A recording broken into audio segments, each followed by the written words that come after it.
Welcome to Harrowing Tales, where the most chilling stories await you. Tonight, I'll guide you through a tale that might just linger in your mind long after the lights go out.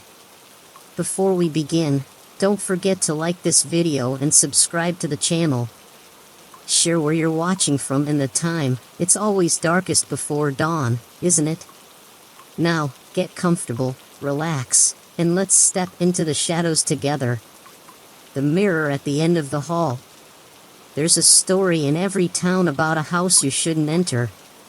For the residents of Coldwater, that house was the Grayson estate. Built in the late 1800s, the mansion was once the pride of the town.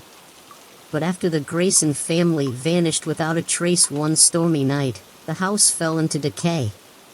Rumors swirled, curses, hauntings, a mirror that didn't just reflect, but showed something else. Cassie, a curious 21-year-old college student, had always dismissed the stories as local folklore. She loved urban legends and often visited places said to be haunted for the thrill of it. So when her best friend dared her to spend the night in the Grayson estate, Cassie didn't hesitate. The first glimpse. The house was a towering silhouette against the night sky, its broken windows and sagging roof giving it an almost skeletal appearance. The front door creaked open as if inviting her in, revealing a grand yet decayed foyer. Cassie clicked on her flashlight, the beam slicing through the thick dust that hung in the air. The faint scent of mildew and decay permeated the space.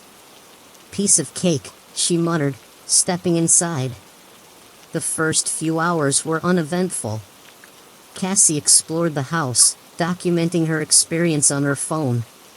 She found the dining room with its long-forgotten feast of rotting wood, a library where books lay scattered and torn, and a nursery filled with broken toys. But it wasn't until she reached the end of the upstairs hallway that she saw it. A massive, ornate mirror. Its frame was gilded with intricate carvings of roses and thorns, and despite the grime covering everything else in the house, the mirror's surface was pristine. Cassie's reflection stared back at her. For a moment, she thought she saw something move behind her, but when she spun around, the hallway was empty. The first sign. As the night dragged on, Cassie decided to set up her sleeping bag in the library. She left the mirror behind but couldn't shake the feeling it was watching her. She woke sometime after midnight to the sound of faint footsteps above her. "Hello," she called out, her voice echoing through the empty halls. The footsteps stopped. Cassie grabbed her flashlight and made her way back upstairs. The house seemed colder now, the air heavier. When she reached the mirror at the end of the hall, her flashlight flickered and went out. In the darkness, she saw it, her reflection smiling at her. Only she wasn't smiling. Her reflection raised a hand, pressing it against the glass. Cassie stumbled back, her pulse racing. The mirror rippled, as though it were water, and her reflection stepped forward, leaving the glass behind. The doppelganger. The figure looked exactly like her, same clothes, same face, but its eyes were wrong. They were black, voids of nothingness. "You shouldn't have come here," it said, its voice a distorted version of her own. Cassie turned and ran, her footsteps echoing through the house.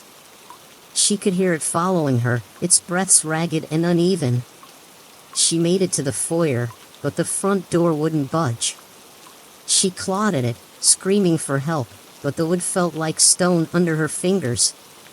A hand grabbed her shoulder, cold and firm. Cassie turned, expecting to see the doppelganger. But it wasn't her. It was a tall, shadowy figure with no face, its form flickering like a dying flame.